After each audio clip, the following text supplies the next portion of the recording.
Since the dawn of humanity, we have looked out towards the stars as if compelled by an unknown force, telling us, you are not alone. You are all part of the evolution of the universe on your way to higher realms of enlightenment.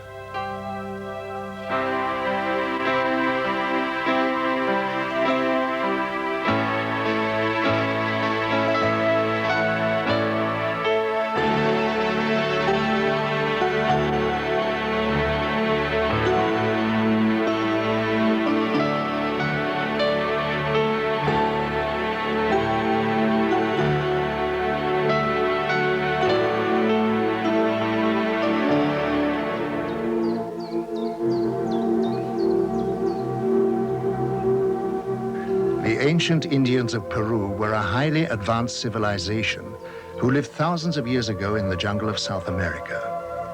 Their traditions speak of visiting spaceman. At their reservations are the amazing Nazca lines, which are etched into the earth and which are acknowledged as being aircraft runways and landing sites. Artifacts of great age have been found which closely resemble aircraft of today.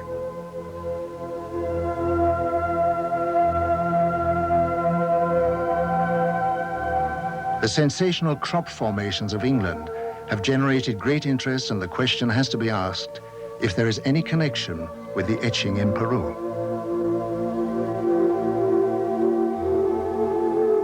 Ich kenne die Hopi-Indianer sehr gut. Sie leben heute in Arizona. Aber ihre alte Geschichte. I know the Hopi Indians very well. Today they live in Arizona. But their old traditions say that many, many thousands of years ago their home was in South America, and that at that time they were descended upon by extraterrestrial visitors called Kachinas. These Kachinas also saved the Hopi Indians when their continent threatened to sink. These heavenly beings, the Kachinas, were the teachers of the Hopi. And even today, the Hopi Indians make figures of the Kachinas for the younger generations, so that no one should forget the visit of their original teachers from outer space. And even today, the Hopi are convinced that one day the Kachinas will come again. In this connection, it's interesting that a short time ago I showed White Bear, one of the oldest members of the Hopi, pictures of the Maya cities Tikal and Palenque. He was beside himself with excitement and said, "We understand that. Our ancestors built that under the guidance of the Kachinas."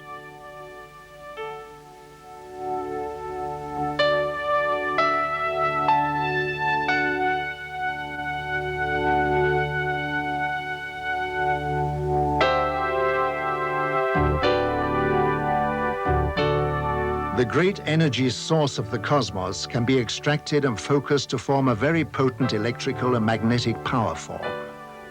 It is a power of great destructive potential, and the ability to control it can only be given to those of higher understanding and achievement. Such power sources were built into the Great Pyramids by another race thousands of years ago, when they needed recharging facilities for their spacecraft while on reconnaissance flights around the universe. The units were built within the protective framework of the pyramids to protect them from discovery. As the world focuses on the mystery of the Egyptian temples, our space probes have located similar strange pyramids on Mars. We have the very mysterious structures on Mars, pyramids, and particularly the large humanoid face looking into the Martian sky. All the investigations on Mars with the Viking probes show quite clearly that Mars has been in the past different. The physical makeup points to an ecological system. And the pyramids, again, really make quite clear that they cannot be possibly natural structures. I really believe that they are artificial structures. The human or humanoid face on Mars shows that if there have been visitors in the past, a long time ago, then they were humanoid. The readings of the early Bible told many stories of Earth being visited by heavenly teachers on blazing chariots who gave information of great wisdom. They told of how they had always been in the sky and would return one day. This is one of the prophecies of the Bible, which was taken from the word of the visitors. How did modern man go about interpreting these holy clues?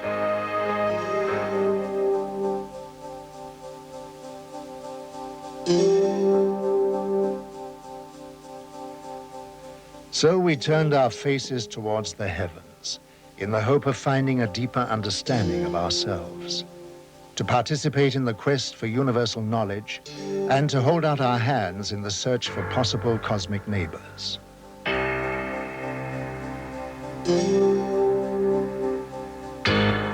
If we consider that most of the stars in the Milky Way are twice as old than our sun, 10,000 million years old, then obviously there may be highly advanced old civilizations which have developed interstellar travel. So my answer would be it is more than likely, not only possibly, but more than likely, that extraterrestrial visitors are traveling to other solar systems, other planetary systems. Thus, we really should expect extraterrestrial visitors in our solar system observing human civilization. As fantastic as this may seem, photographs of unknown flying craft, known as UFOs, have been taken around the world, captivating the public's attention for decades. This photograph was taken in 1978 in Brazil. This was photographed in Switzerland in 1975. These two UFOs were also photographed in Switzerland in 1975. This was taken in 1971 in Austria. This one was seen in 1987 in Canada. This UFO was photographed in Germany in 1977. This was taken in Colombia in 1971.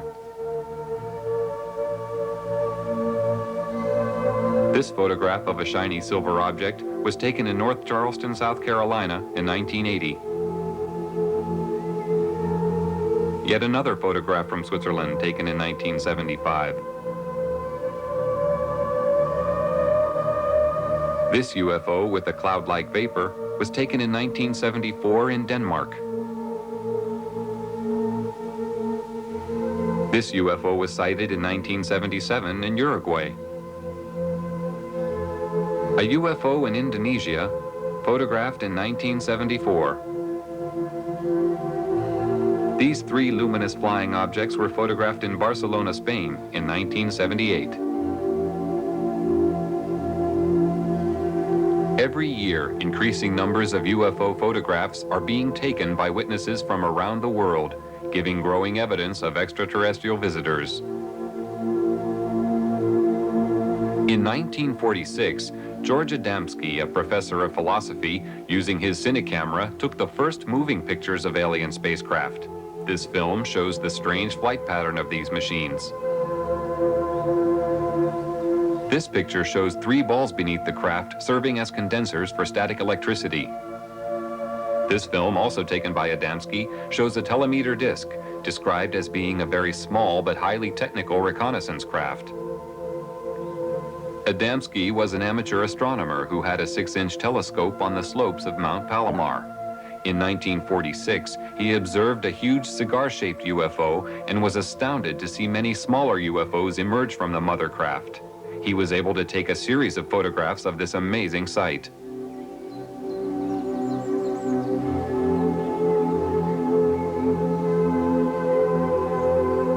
After taking many photographs of these alien flying machines, an event took place which would change the course of Adamski's life. On November 20th, 1952, he had his first contact with a human-looking alien visitor.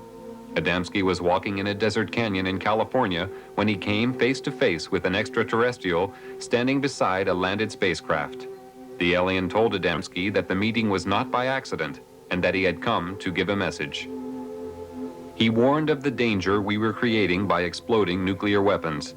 He said that the human race had no idea of the very powerful and deadly long-term effects we were creating, which could not only destroy ourselves, but also our planet, and that the continued use of such weapons could eventually endanger our cosmic neighbors. Adamski was asked to spread this message. The alien visitor promised that he would return and meet Adamski at a later time. Adamski was later taken for flights into space, where deeper, more meaningful messages were given to help the human race to understand another point of view of our world. Adamski devoted his time to spreading the visitor's message and was later joined by a Danish Air Force Major, Hans Petersen. Well, you see, after the contact in the desert, George had an inner feeling that this was not the end of it. On one of his flights, more flights, but one particular he was taking on board a mothership, which is a very, very large ship, was taking all the other vehicles into our atmosphere. And in there, he met a lot of people, and he met an old man, so to speak, a wise man, who told him a lot of why they were here and what we did wrong here on Earth. And after these experiences, George wrote a book, Inside the Spaceships. In this book, Adamski described in detail the very advanced technology used in the spaceships, including technical information on the magnetic and gravitational propulsion systems, which work on a power found throughout the universe. He also described a magnetic pole running through the center of the ship that was also a very powerful periscope, which could observe both above and below the craft with great magnification. Adamski's alien friends gave him a pendant to wear around his neck and was told it would increase his telepathic abilities and enable him to maintain contact with them.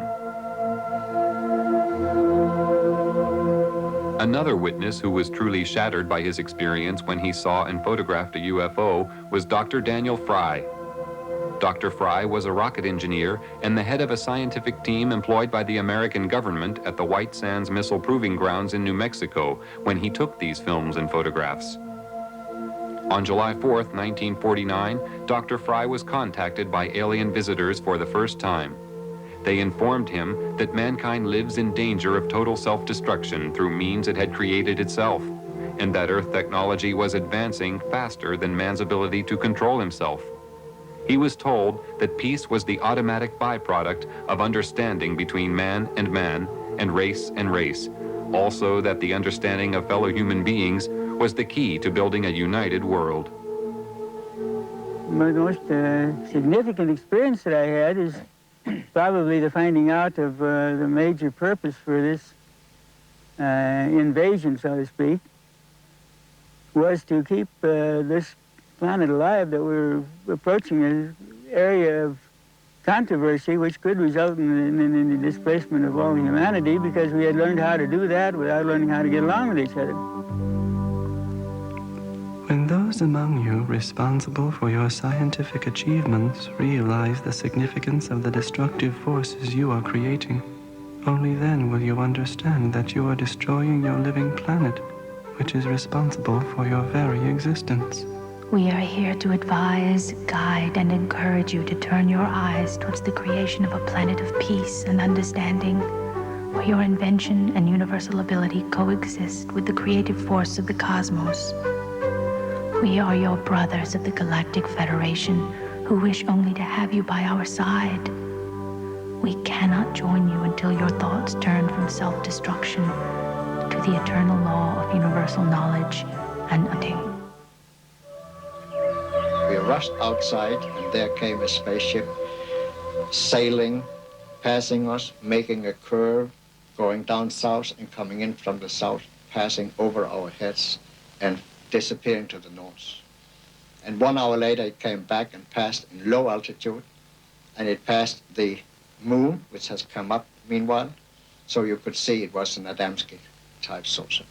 I've been so close to them. I have had the telemeter dish, the small flying saucers which are making reconnaissance within 75 meters, 2 of them.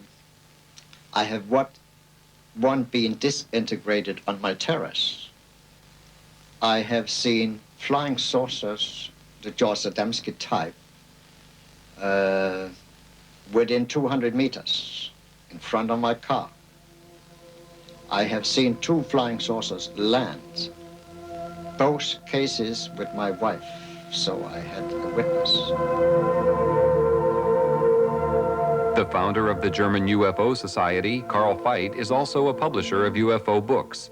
For decades, he has published books written by contactees. Many years ago, he had the foresight to realize the value of the information. There were 12 of us sitting in the garden, and the pictures were shown by this television man. And I explained them again as well as I could. And in the middle of my explanation, the baby daughter, she was the youngest member of this family, called out, "Daddy, what is that?" and pointed up. We were all looking at the screen, and then we also looked. And there, vertically above us, or nearly vertically, there was a wonderful large UFO, rather low. Of course, we were all amazed. We gazed up, we waved, and in a way gave thanks that they had come during the UFO lecture and wished to greet us, or to say, "Yes, we are here, the ones you're talking about."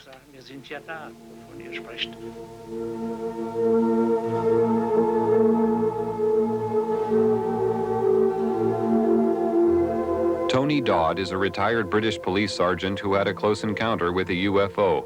Since that time, he has become the director of investigations for Quest International, Europe's largest UFO investigation organization. I was driving a police patrol vehicle in a remote area in Yorkshire when I saw the most amazing disc-shaped flying machine. This machine was about 100 meters off the road, above the road. It was glowing white, bright white. It had colored lights rotating round the underside of it. It had a dome on the top with what appeared to be portholes. It was going at no more than 30 kilometers per hour. But the strange thing was that it was making no sound. It was the most amazing thing I've ever seen. This was no doubt a real UFO. I'm convinced of this. It did not resemble anything that we have which is flying around in the sky. It had an effect on my police car radio. It blanked out the transmissions with a very heavy static effect. The object moved away from us and disappeared into the distance and appeared to land in a forest on a hillside.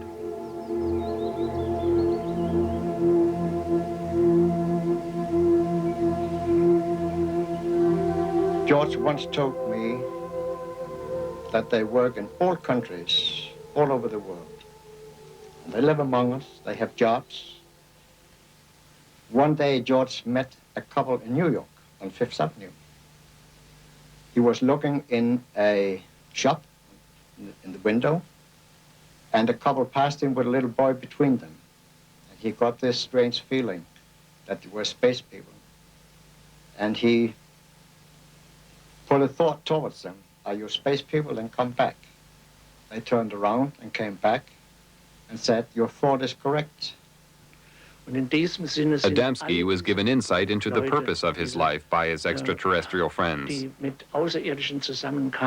And in this sense, all these people who have come into contact with extraterrestrial beings are confronted with these wonderful facts, and they have also had an insight into their lives.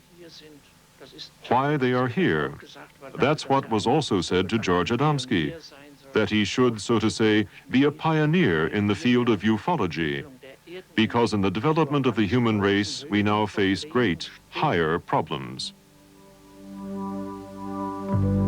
Our first face-to-face contact with a member of your race in modern times was a man called George Adamski. He was chosen because of his astronomical awareness and placid naivete, coupled with a cosmological awareness. During our contact, he was told many things which he was asked to pass on to mankind, and was forewarned of the ridicule he would be exposed to. He showed high integrity and learned quickly the significance of our intentions. He was the ideal subject for our first contact. He created a chain reaction of awareness which continues to spread at the present time. He was the first seed sown by us to open the eyes of your world. The first thing that made me realize that there was definitely something else happening was as a result of the first sighting. After this, using my policeman's mind, I used to watch in the area where I'd seen this thing. And over a period of time, I saw many more of them. And it got to a fairly regular event. And I saw them at close range. I saw them doing aerobatics, almost on occasions as if they were doing them for me, on very remote hillsides. And then on one occasion, one came past, it flew over my head, and I flashed a light at it. And this thing turned around and came back. And as it got above my head, this was only about 25 feet above the ground. It had a long light on the front of it, a long elliptical shaped light. And as it got to my position, the light increased intensity, went down, and then increased intensity and went down again, almost as if it was signaling me back. And then it turned and flew off again. I knew at this time this was an intelligently controlled machine who was acknowledging my signal. I was certain before this time that there were alien craft flying around, but this particular incident really convinced me of this. So where are our alien visitors coming from? Or is it possible that they've been here all the time? If so, where? Military and civil airline pilots from around the world have constantly reported having the most unusual experiences in the skies, including contact with UFOs. On September 19, 1979, a UFO followed a military aircraft over Germany. This is a close-up of the object. This B-52 Canberra bomber was flying over Edwards Air Force Base in California in 1954 when a UFO was seen near the aircraft. Here is a close-up of the UFO. Many pilots flying B-52 bombers reported seeing UFOs.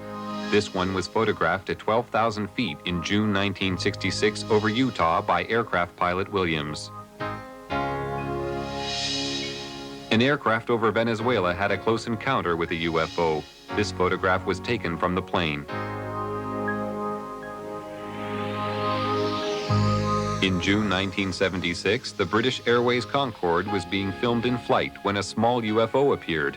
After maneuvering around the plane in a manner that indicated intelligent control, the UFO flew off at great speed. This was witnessed by the whole crew. Here is a replay in slow motion.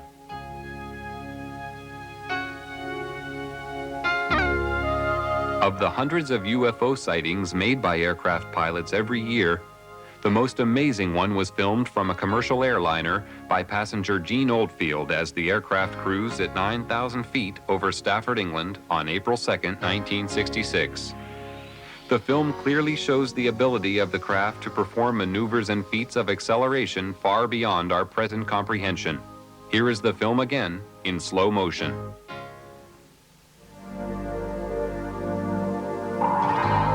This was one of the early films taken of a UFO. The dramatic movement of the object showed rapid, almost instantaneous changes of speed and direction, which sparked intense curiosity and confusion among the public and scientific community. No earthly aircraft of the time could perform like this. While filming from a helicopter for the U.S. Navy on April 15, 1966, Lee Hansen, a professional photographer, shot these pictures of a flying object at Catalina Island, California. The craft, which had no wings or tail fins, was 30 feet in diameter and moving at approximately 150 miles per hour. No signs of a propulsion system were visible. This film, shot by James Waters in Colorado on July 23, 1963, shows a UFO moving across the sky at tremendous speed, followed by a second one. This is the same film at 1/12th speed. An analysis showed that no earthly aircraft could possibly fly so fast.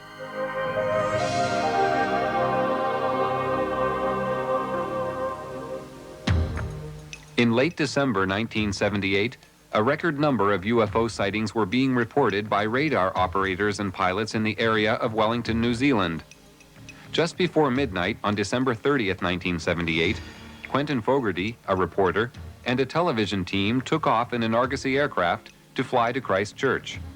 Shortly after takeoff, Fogarty was informed by ground radar that they were being followed by several UFOs. During the 50-minute flight, UFOs were seen and filmed by the crew. The UFOs were described as having a luminous base and a transparent top. The objects were performing incredible aerobatics. This movement was captured on a single frame of film.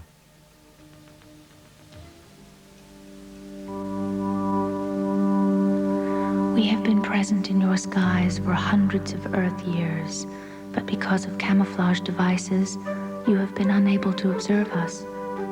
Your cosmic evolution has now developed and the time has arrived for you to ascertain the existence of other life in your universe, resulting in us making our presence known to you. Our choice of contacts has been governed by their spiritual ability to comprehend our manifestations without anxiety or aggression. The movements of our vehicles in the air, which you find so strange, is due to the fact that we have overcome the force which you call inertia and can fly in any direction instantly without experiencing any form of pressure change. Our propulsion systems work on the principle of electromagnetism, where gravity is of no significance.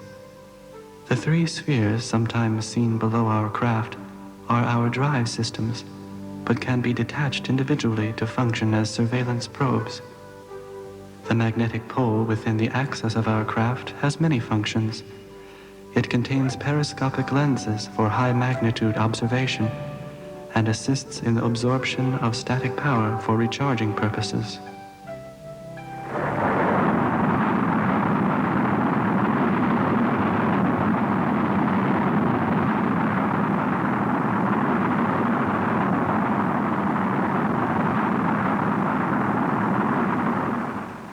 It seems to me quite clear that a humanoid civilization will very likely try to find other humanoid civilizations in the Milky Way, if we just take the Milky Way as our place for travel.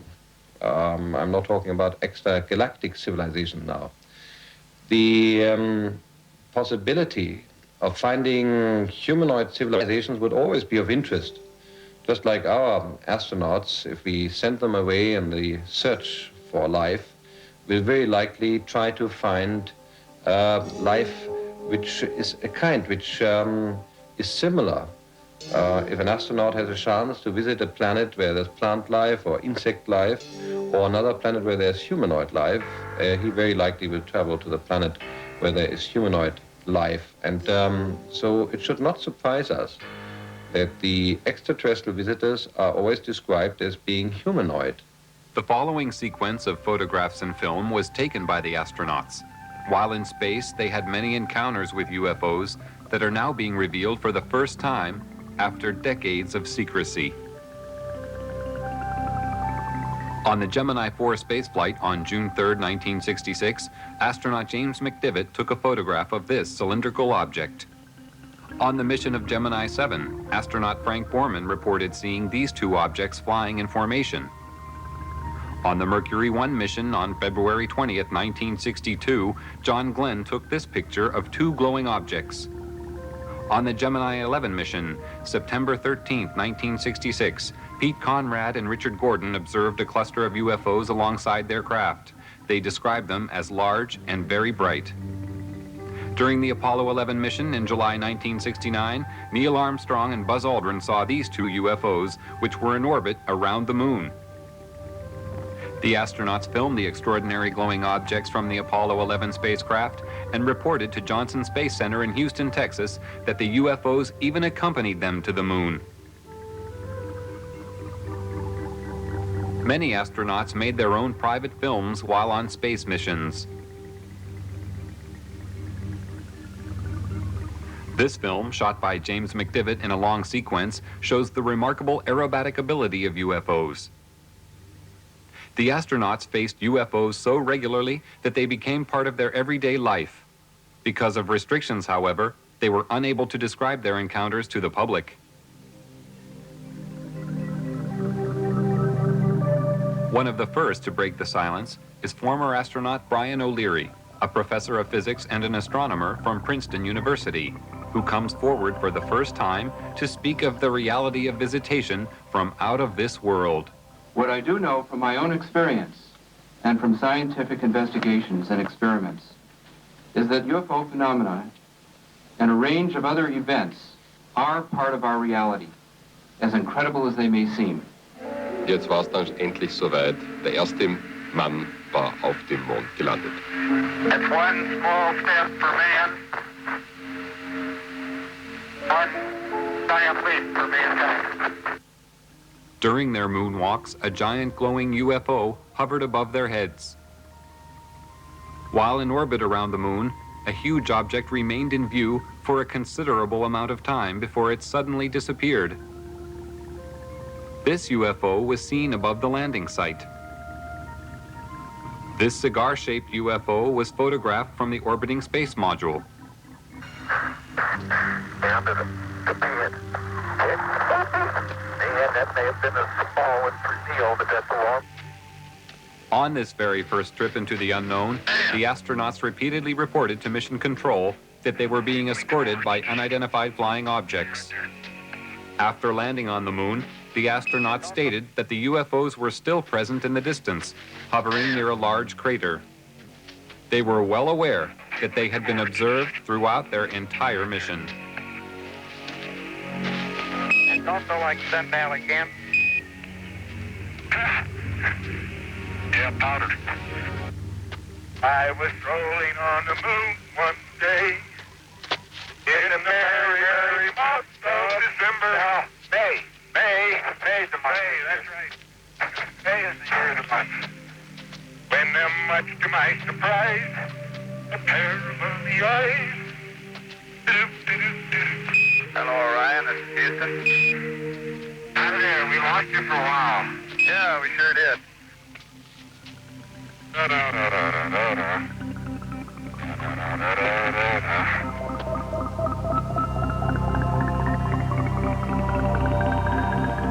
The momentous leap to the moon led to the dawning of the space age. Space travel opened up endless opportunities for mankind to explore new frontiers. NASA's plans are already well underway for colonies to be developed on other planets, beginning with Mars. Motherships very rarely enter the Earth's atmosphere, but on one rare occasion, this remarkable film was shot of such a ship flying at low level over Germany in 1980. The object was seen by other witnesses in a nearby village who reported seeing 3 smaller craft emerging from the larger one. They stated that the craft was at least 100 feet long. This film of a cigar-shaped mothership was taken in Rhode Island, America on June 3, 1967. The leaf effect motion of the ship is common with most sightings. Craft of this size and shape have been reported all over the world. This aerial photo was taken by Inaki Ozis while flying at 8,000 feet in February 1968. Probably the same cigar-shaped mothership was photographed in Texas 10 days later. Over the following few days, an object fitting a similar description was reported by various witnesses.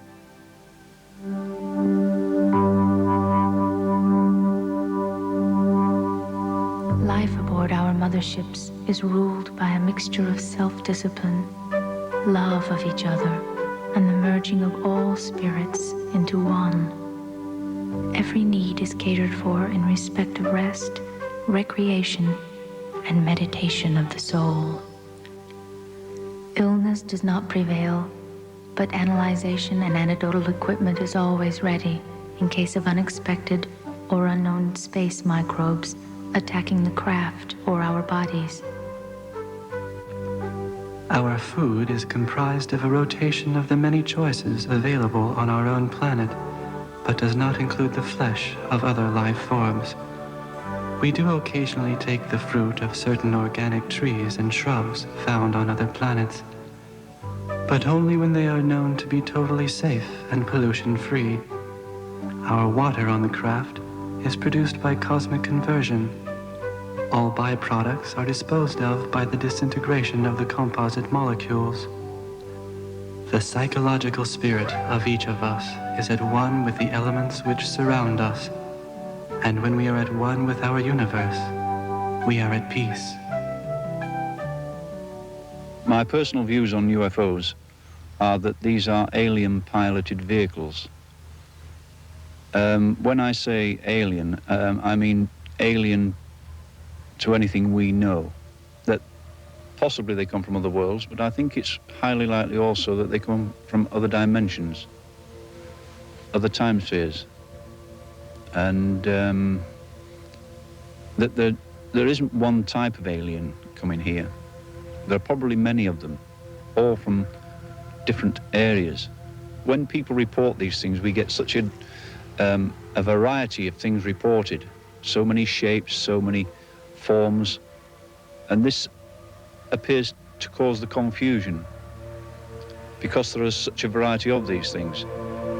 But really speaking, if these things are visiting us from a whole host of different areas, one would expect them to be different forms, different machines, and I think this person is the answer to it.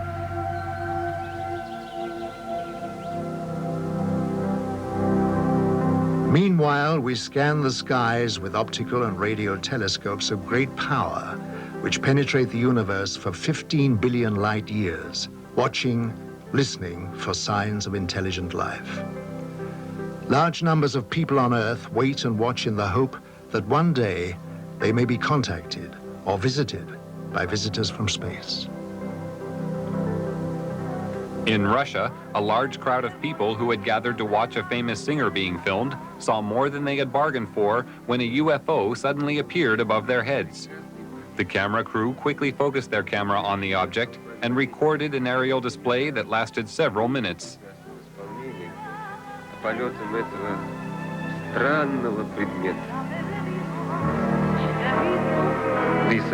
The crowd found this more intriguing than the singer. Even she eventually stopped singing to watch the UFO. Numerous UFOs are seen over Russia regularly. These balls of light are identical to those reported in Belgium and the rest of Europe in 1990, which attracted extensive attention on top military and civilian levels.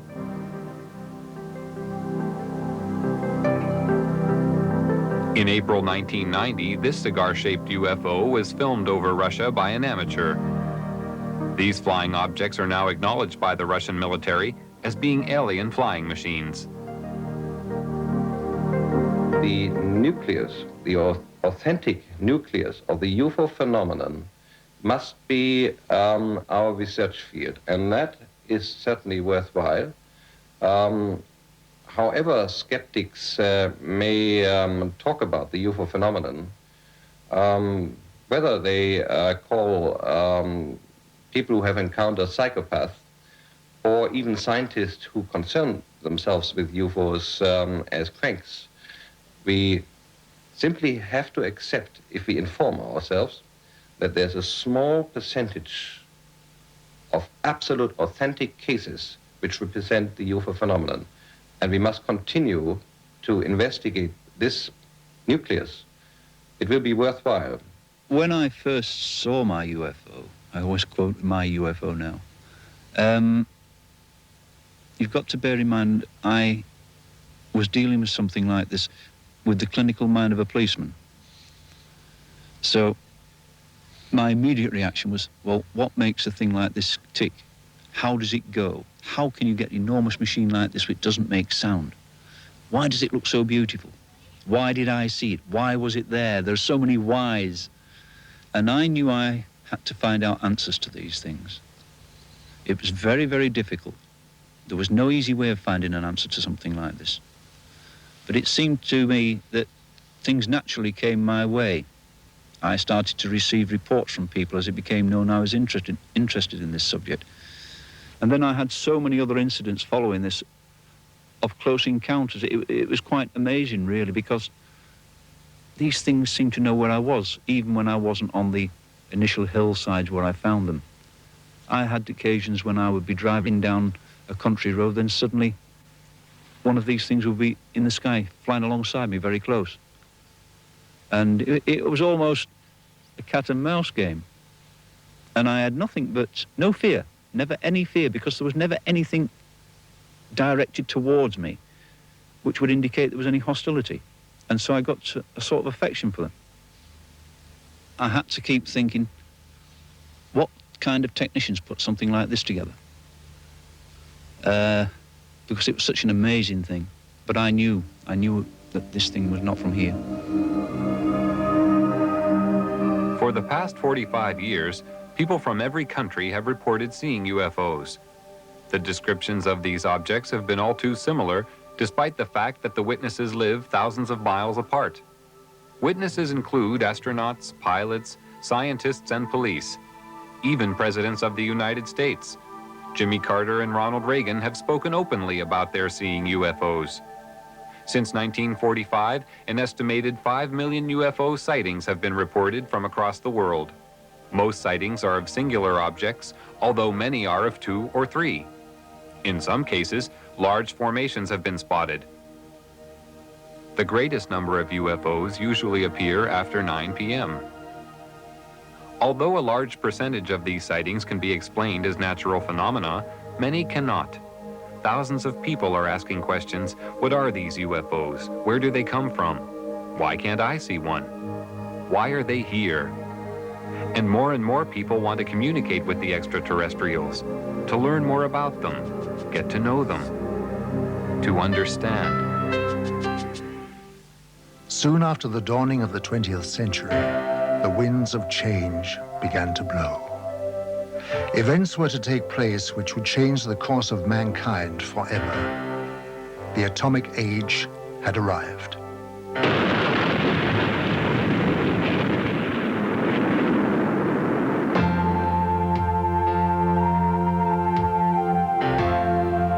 As man detonated weapons of immense power, lights started to appear in the sky in a way that suggested that something was following the course of events. The shattering thought imposed itself that we were perhaps not the only inhabitants of the universe. Since the beginning of civilization, we had been watching the stars, never dreaming that they, in turn, might be watching us. History was about to change.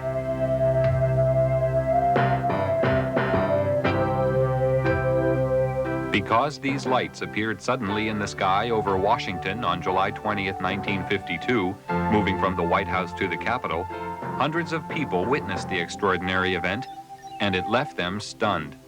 The lights instantly jumped from one position to another. They were also observed by high military officials who knew what the lights were trying to say. The public had never seen anything like this, whereas the military had already a long history of involvement with these alien visitors, but had kept it from the public. An immediate emergency meeting was called to formulate a plan to divert public attention away from the occurrences. From that day on, it was decided to place the subject under the highest classification of security. Then came the first announcement to mislead the public made by Chief of Air Intelligence, Major General John Sanford. We can say that the recent sightings are in no way connected with any secret development by any agency of the United States. From that day on, the biggest secret of the century began. How did it all start?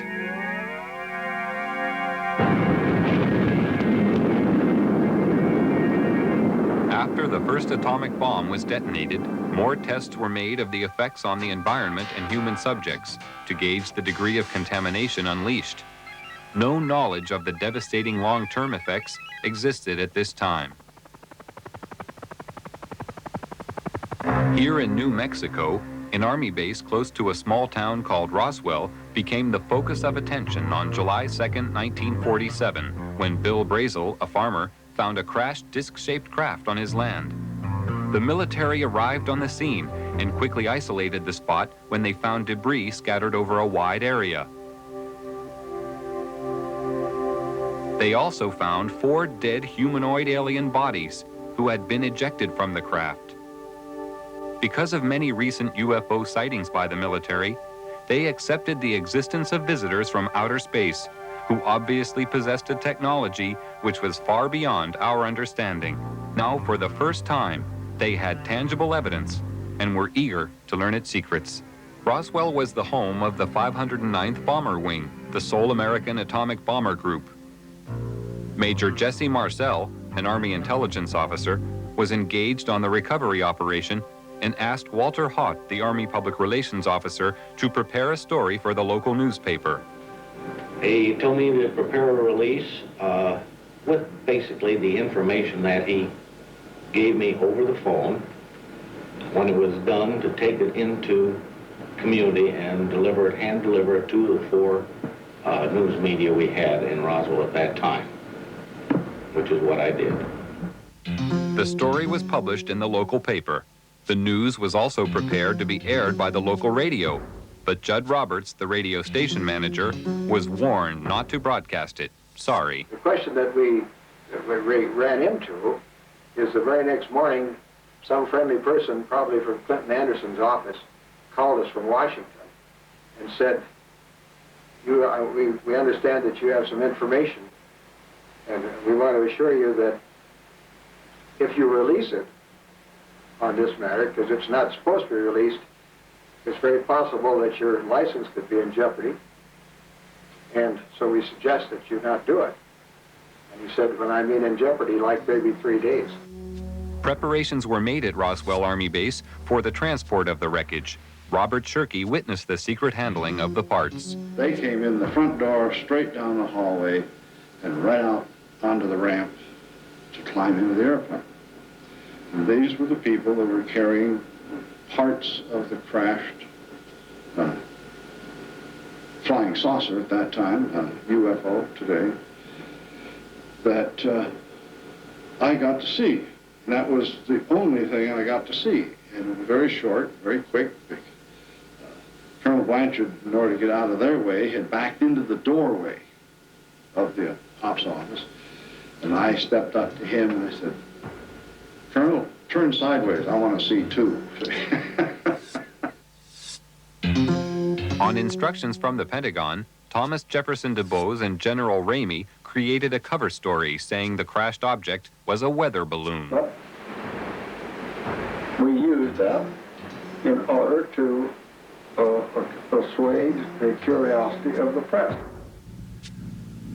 The wreckage was loaded back onto an aircraft and flown out under cover of great security and secrecy to Wright-Patterson Air Force Base.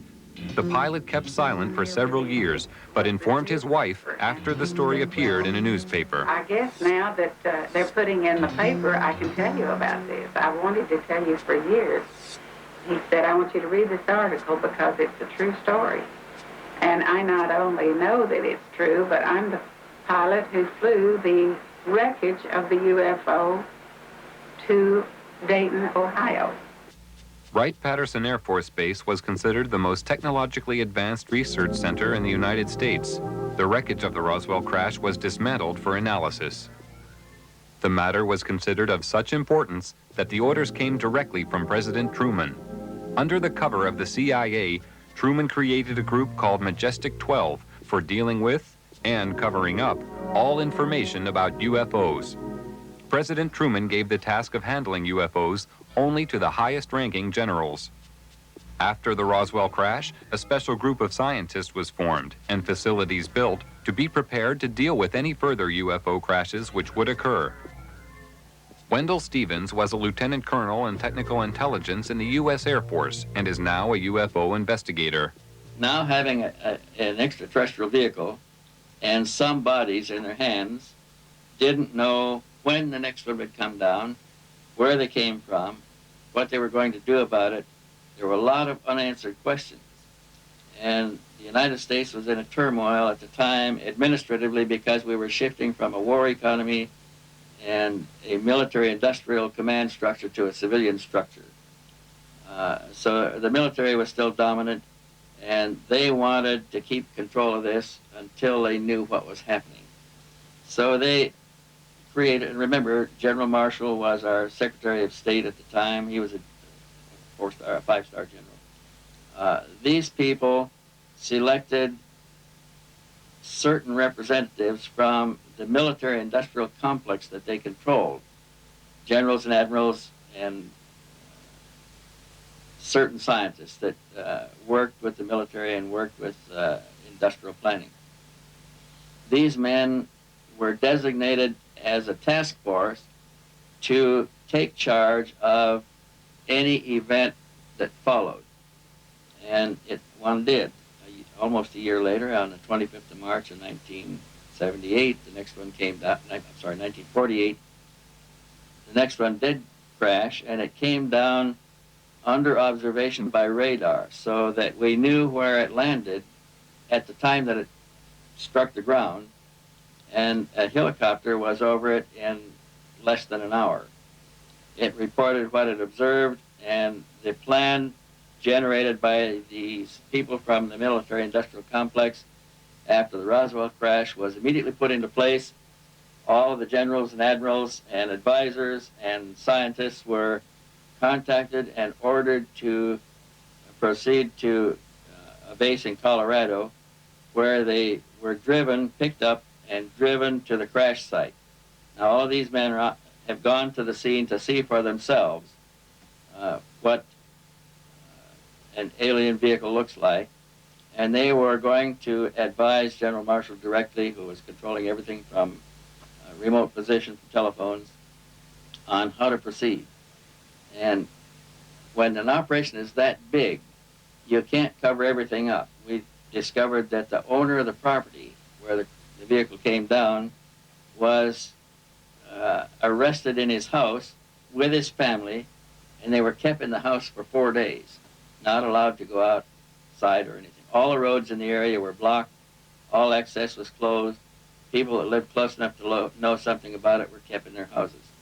Now, if it never happened, then this evidence wouldn't exist. But now we are finding solid evidence that something strange did happen and that these events actually took place. Then we found people who observed the recovery of the craft from a distance, that saw the task force moving across off roads over country to a secure military facility at Los Alamos.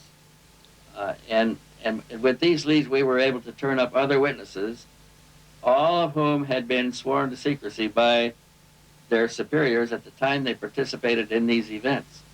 And only a few of them would talk to us, and only on condition that they not be identified because of their vulnerability. What happens in a case of violation of security oaths of this nature, they could lose all pay and allowances due or ever to become due. They could be imprisoned. They could be fined a lot of things that none of them could stand. Through Secretary of State General Marshall, the security of the UFO situation was intensified. A closer relationship developed between the military and Majestic 12. As time passed, the power of Majestic 12 grew stronger.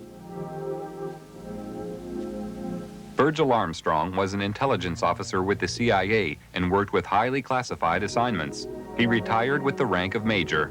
I received documents which said that a UFO had landed in the middle of White Sands, New Mexico proving grounds, and that this object was inert, was under surveillance, and would be kept under surveillance until they could determine whether it was hostile or friendly. It later turned out that it was friendly in that the occupants were dead, and when we got aboard, there were 5 bodies. The bodies were diminutive in size, in other words, 3.5 feet. The largest one was just under 4 feet.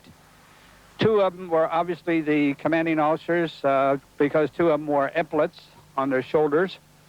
Later turns out that they were all male. When we flew them back to Wright-Patterson, of course, the examination, physical examination, and the autopsy, of course, revealed that they were indeed all male.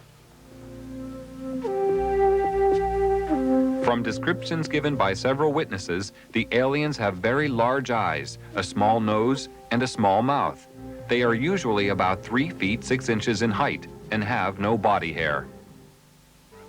President Truman ordered a heightened level of security after the capture of a live alien from a UFO which had crashed. Because of the ever-increasing numbers of UFO sightings at the time, it was decided to create a project called Blue Book, which was designed to suppress public knowledge and create an atmosphere of ridicule around the subject of UFOs. Professor J. Allen Hynek was a professor of astronomy and an astronomical advisor to the United States Air Force on their UFO educational program. And I know the job they had. They were told not to excite the public. Don't rock the boat. And I saw it in my own eyes happen that whenever a case happened that they could explain, which is quite a few, they made point of that and let that out to the media. Things that the cases that were very difficult to explain, they would jump handsprings to keep the media away from it. For they had a job to do, to, whether rightfully or wrongly, to keep the public from getting excited. A live alien was captured in 1948 after a UFO crashed in America. He refused to communicate for 1 year and was given the name EBE, or Extraterrestrial Biological Entity. He later began to communicate and gave details of his home planet. EBE had a large crystal which he linked to his mind telepathically and was able to communicate with his own race. He was also able to see into the past and future and perform many other amazing feats. He told of believing in the universe as the supreme being and stated that his race lived in harmony without wars and had nearly eliminated all diseases. He said they lived to approximately 800 years of age and that their technology was far in advance of ours. The authorities were amazed by the things they were shown through the crystal. EBE was able to communicate with huge spaceships which were holding orbital positions thousands of miles from the Earth. He told them that their craft were capable of reaching areas in the universe beyond our imagination, and that they were operated by thought control coupled to biological computers, and consequently did not have any control systems as we understood them. He talked about his planet and how their technology had created a system where everything was self-functional and did not require a workforce to operate it, and that everything was monitored from a central control system. He said that technicians were present there. He said their power source was eternal energy from the cosmos. He told them that his race didn't have a government like Earth, but a society governed by wise elders who sat in council to make decisions of policy. They did not have a monetary system because the needs of the people were catered for by the Federation, which made them all equal.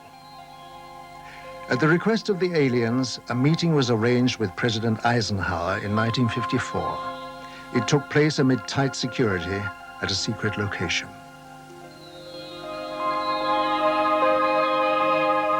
At this meeting, negotiations took place regarding the permitted presence of the aliens on Earth. Eisenhower told the aliens that the world was not yet ready for them.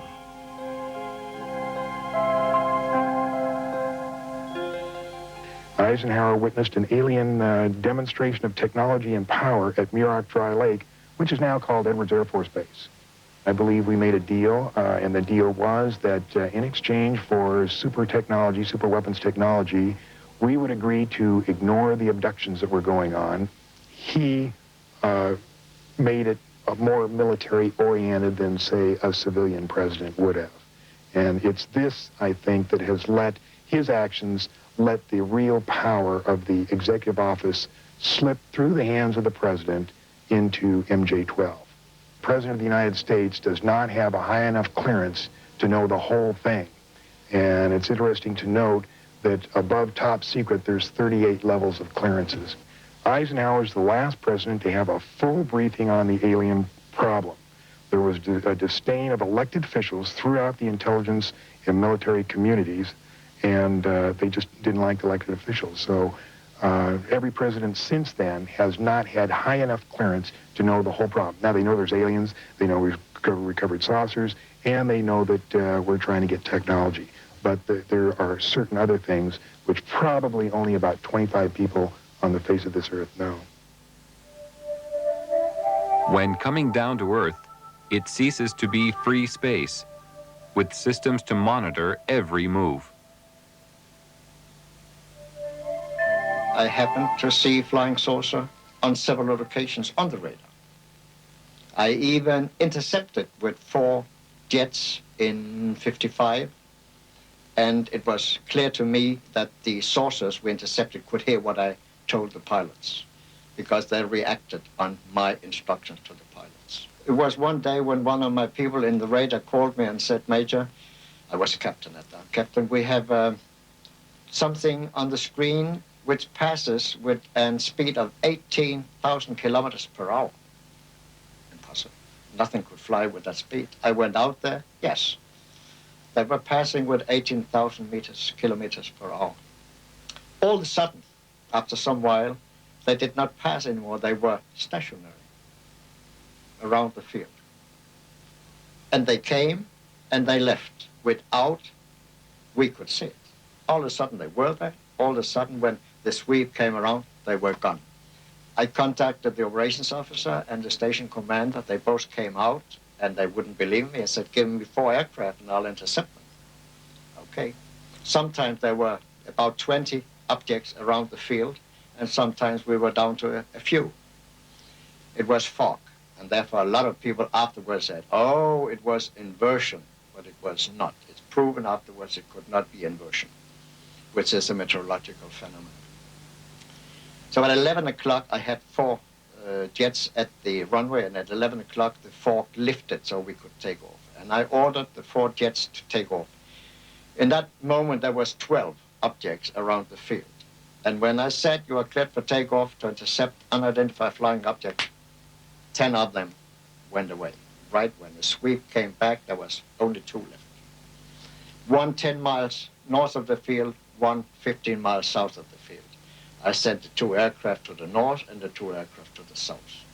2 aircraft to the north came first, and I said, your boogie, which is the object, is 12 o'clock straight ahead. 12 o'clock, distance 5 miles, altitude unknown. Do we have it in sight? Gone. Came the next one. When it came up, I said, your boogie is 12 o'clock, range 5 miles, altitude unknown. Do we have it in sight? Gone. So it was clear they could hear what I said.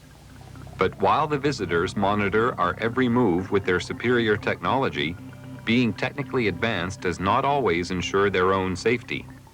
This was proved by the UFO crash in the Kalahari Desert in 1989. One of the most documented cases of all time referred to a 60-foot wide spacecraft which was forced down on the border of South Africa. This craft impacted with the desert at high speed, causing a crater 450 feet in diameter and 36 feet deep. Official military documents revealed that the craft entered South African airspace at 1:45 p.m. on the 7th of May, 1989, and was intercepted by 2 Mirage jet fighters. Because the craft failed to respond to communication, one of the fighters was ordered to attack the craft with an experimental laser cannon. This caused the craft to lose altitude and crash. After the craft was retrieved, it was removed to a secret Air Force base. And on arrival at this base, it was found a door had partially opened in the side of the craft. Hydraulic pumping gear was brought to the scene, and the door was forced open. When this was done, 2 aliens staggered out of the craft, and it was found that one appeared to be seriously injured. They were immediately arrested and removed to a medical center, where a medical team was sent in to try to assist. The authorities at the scene entered the UFO, and hieroglyphics were found inside the machine, alien hieroglyphics, of course, and various items of electronic equipment were also removed from the craft. When the military entered the craft, they quickly removed portable equipment and instruments, some of which were considered useful as potential weapons. This was not certain at the time, but was clarified after scientific investigation. Also found aboard the craft were a series of hieroglyphics, which indicated that the aliens had a written form of communication. The writing gave the impression of an alien alphabet, but it is not known if any of the scientists present were able to understand its meaning. Data found on the craft were stored on a system of silicone slides. It was obvious to everybody at the site that they were dealing with a very advanced technology, including the propulsion system. As more and more alien technology comes into the possession of our scientists, more understanding is being gained about the physics involved in producing propulsion systems capable of taking man deep into space. Although many years have passed since the beginning of the UFO era, the veil of secrecy has remained to keep the public uninformed. Despite the suppression of information, millions of people throughout the world are still seeing and reporting the presence of UFOs in our airspace, and many more millions are now firm believers in the presence of extraterrestrial flying machines. They know that UFOs exist. I think what has happened over the years, the government has lied so much that they have painted themselves into a corner, and it's almost impossible for them to tell the truth today. The biggest secret in the history of mankind, and the government is not going to let this out. There is no way to get anything out under the Freedom of Information Act. In Russia, the subject of UFOs is now out in the open. Marina Popovich is a retired Russian cosmonaut and fighter pilot. During her military career, she was twice awarded her country's highest military order, Hero of the Soviet Union. She is now one of Russia's leading UFO researchers. 10 years ago, people only made jokes about this subject. Now the attitude to UFOs is very positive. The majority, 80%, think there is extraterrestrial intelligence and that this intelligence is trying to establish mutual contact with us. Now cosmonauts and pilots are more willing to report their contacts with UFOs when they have taken place. Unlike the rest of the world, the Soviet Union has an openness about the subject of UFOs. They even have a monthly television program devoted entirely to it. In the near future, university courses will also be available to study the subject. Several Soviet generals have already stated that there is no question as to what UFOs are. We know they are alien spacecraft. Technology has advanced rapidly over the past 50 years for all the world to see. But in secret locations, amid tight security, the true advance of technology is hidden from public knowledge. From one such location came the stealth bomber. This futuristic aircraft is the only type known which has the ability to fly into radar-protected areas unobserved, almost without sound, to perform whatever task is necessary. The technology used in the production of the aircraft is a giant leap forward from conventional technology, and the question has to be asked, where did it come from? At one super-secret US government test facility situated in the Nevada desert, strange glowing lights are regularly seen performing aerobatic displays which are far beyond the capability of our known aircraft. They seem to be intelligently controlled. Can this be yet another example of some secret, very advanced technology, or are the authorities hiding some exotic foreign contrivance? Here at Area 51, also known as Dreamland, is the most highly protected and secret facility in the whole of the United States. Bob Lazar, a physicist, worked on special projects within this complex and felt compelled to reveal what he saw. They are actively and have in their possession alien spacecraft, and they are actively undergoing analysis and flying them. They set up and produce their own gravitational field. Just as the Earth holds all matter down, they produce that same field, but out of phase, and it repels itself. The effects that can cause, the way in which everything operates is by all intents and purposes, magic. I mean, it is so far beyond our level of technology. Why is such technology available only to the few and not to the whole of mankind? Have we the right to know? Are we ready for it yet? Or is the race for technological advantage more important? Why keep a secret about probably one of the most important events in history, that there's been contact from an alien civilization? It's a significant event in history, more significant than anything. With the tremendous distances involved, travel to the stars would seem impossible. But with man's endeavor and resourcefulness, these problems will be overcome as they always have been in the past. Scientific estimates tell us that there will be a breakthrough in space travel in the near future. When the boundaries of distance break down, the Earth will become our home, the universe our world.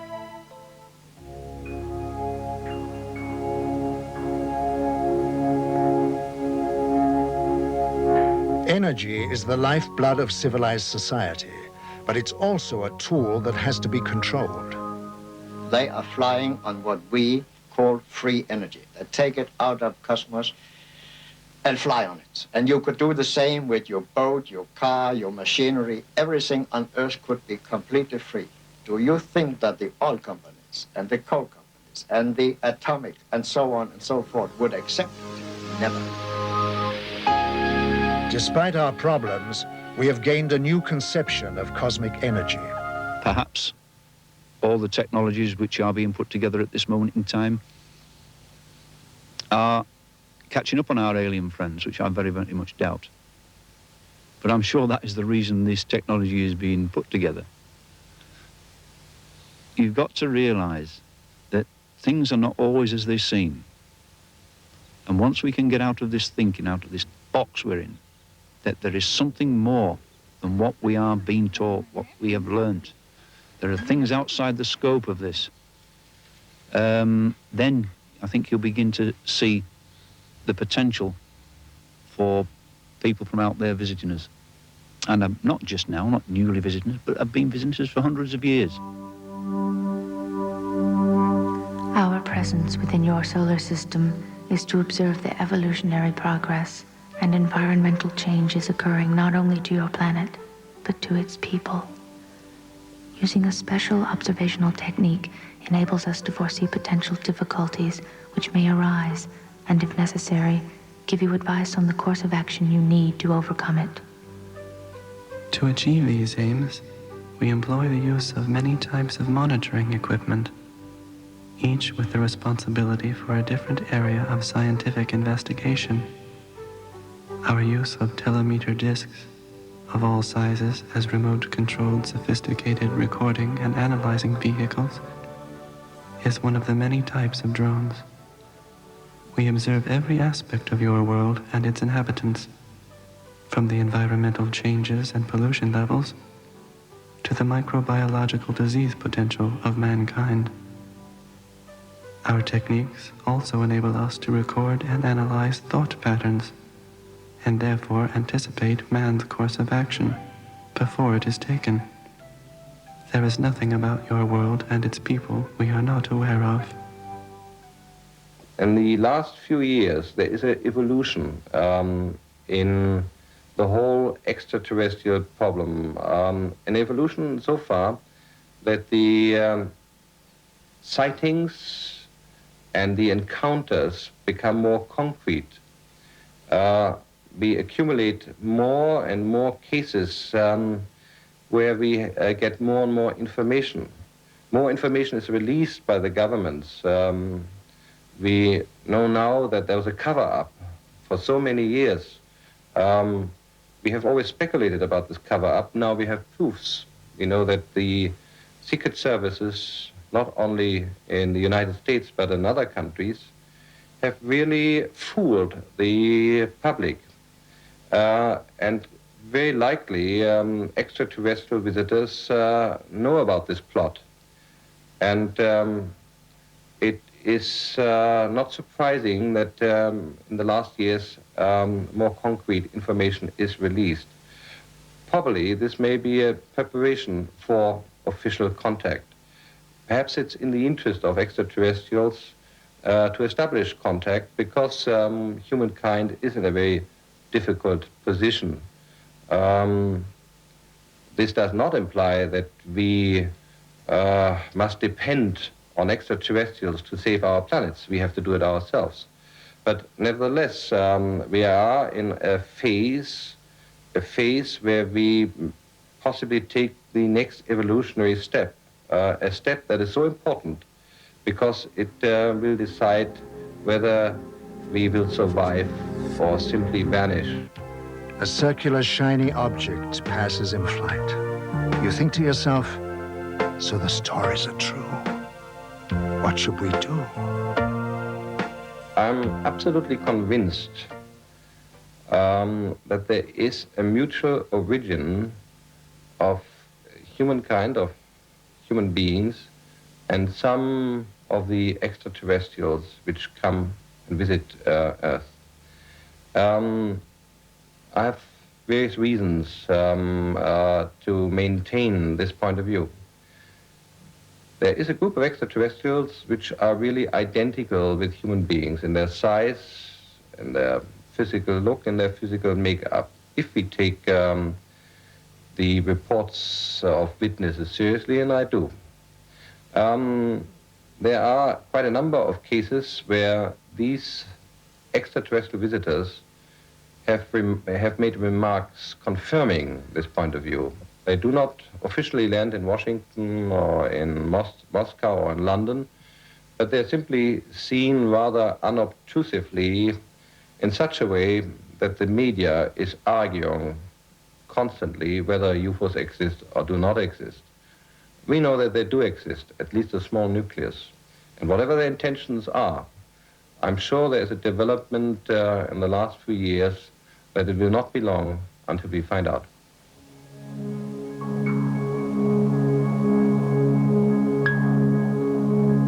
Are the spaceships announcing their presence by leaving their footprints in the cornfields? If so, how? The cornfields of England, home of the amazing phenomenon known as pictograms. In 1990, 1,200 complex symbols appeared in southern England. Some showed a remarkable resemblance to carvings found on ancient monuments. One opinion is that they are a message from spacecraft. Another is that it is energy coming from the ground, reacting with energy from space. All agree it is intelligently created and possibly connected to the nearby stone megaliths. The pyramids, one of the 8 wonders of the world, are monuments to a forgotten civilization. But how did they achieve such feats of engineering? And why are there identical structures on Mars? It is said that the pyramids were built by another civilization for the purpose of containing energy devices to exchange cosmic energy. The pyramids acted as a focusing device to focus energy on the planet at the zenith, which is in exact alignment with the Pleiades. Some people have had contact with beings from the Pleiades who told them that they were here to help us. When asked, why do you help us? They said, We would like to tell you about the importance of cosmic law, to live by it, not to neglect it. The greatest gift to yourself is to understand yourself through cosmic law. In our world, we give our children this understanding so that they will have a richer life. We come from throughout the whole universe, and we will reveal ourselves to you more and more until you come to understand the universal language. My first encounter, I was determined, if it took me the rest of my life, I was going to find out that day what I had seen that day, and I have never let up from that moment in time. And it has been worth every minute and all the money I've spent on it, because now I am a far wiser person than I was when I started. I know things now which I would have never known had I not got involved in this thing. That there is a far higher force out there operating than we could ever conceive. And that they're here amongst us. They come and go as they wish. They are watching us, guiding us, and directing the direction we go in. Of that there is no doubt.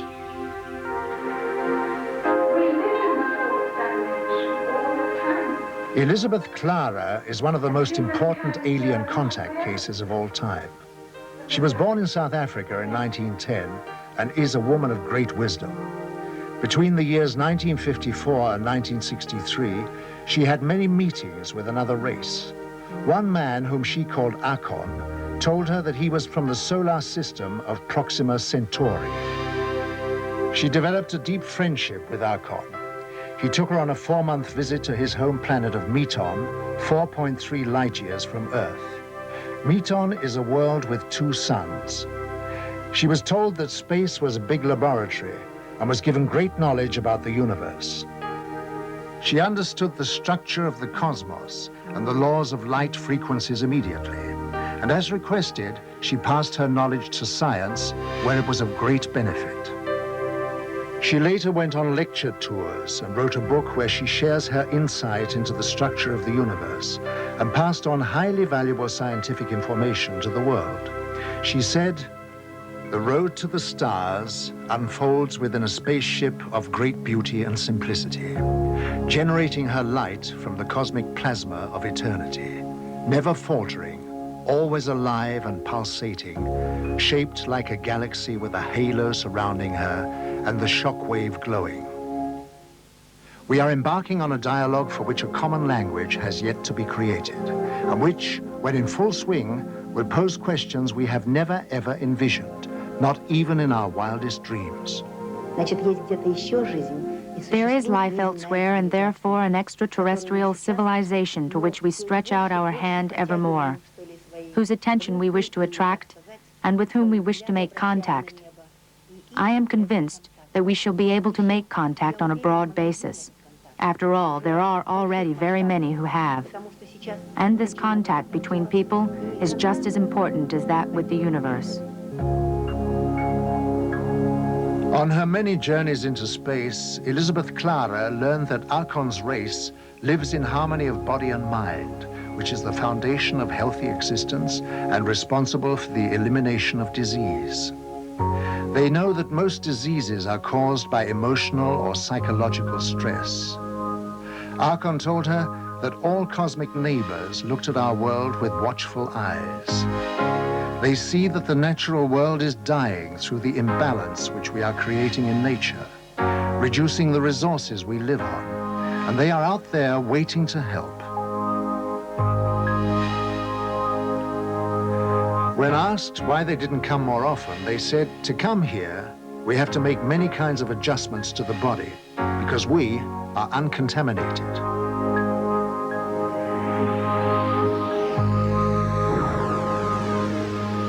This spacecraft was seen coming out of the sea near the Canary Islands. UFOs have been repeatedly seen rising out of the water throughout the world. It is known that they are using their advanced systems to help the world to decontaminate areas of high pollution. For instance, green fireballs are appearing in areas of high radioactivity for the purpose of neutralization. Many contactees are told that help for the Earth by our alien friends is allowed, but only to a certain extent, because they cannot interfere, since we all have a free will. This is a cosmic law.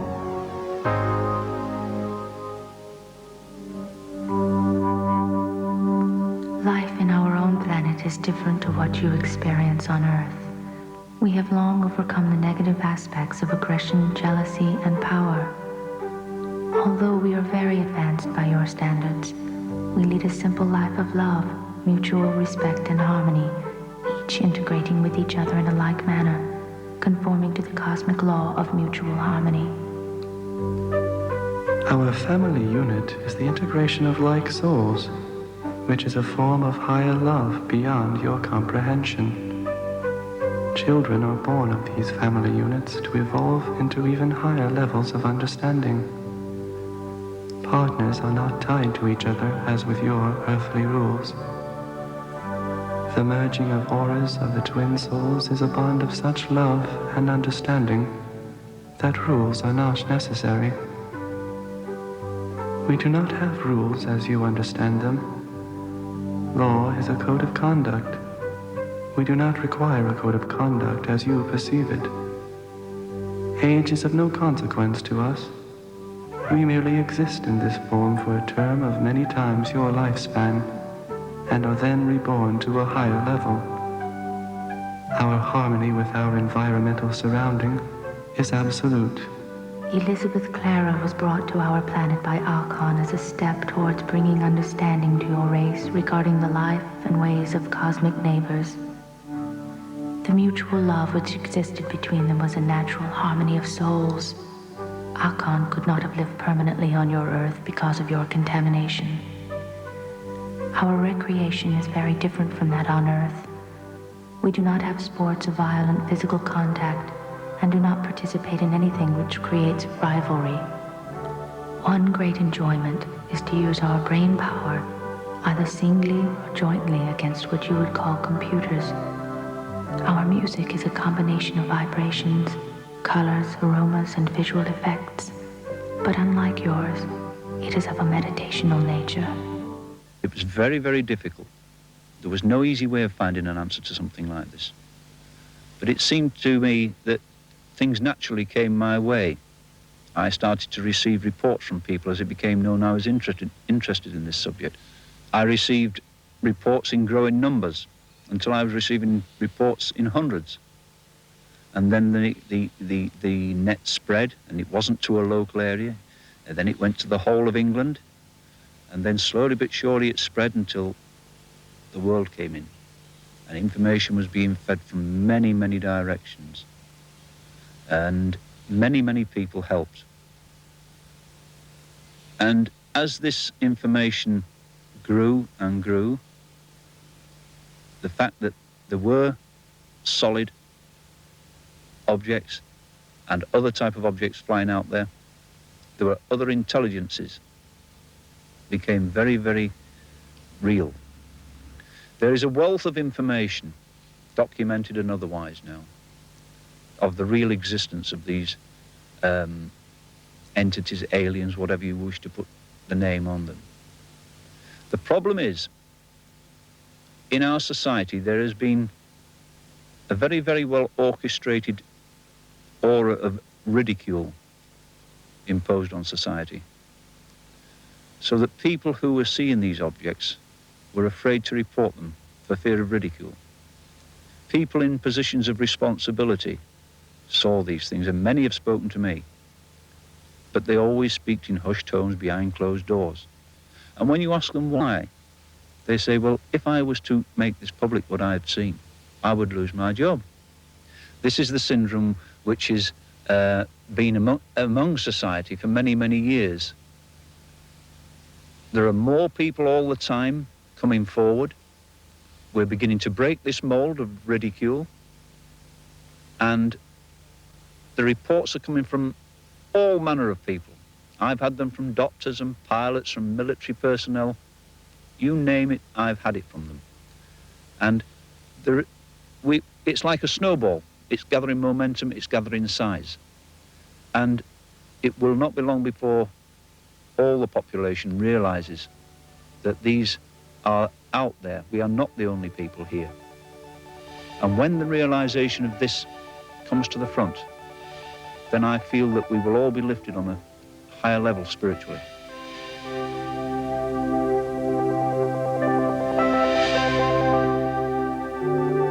Man is beginning to respect the universe and the laws of the cosmos.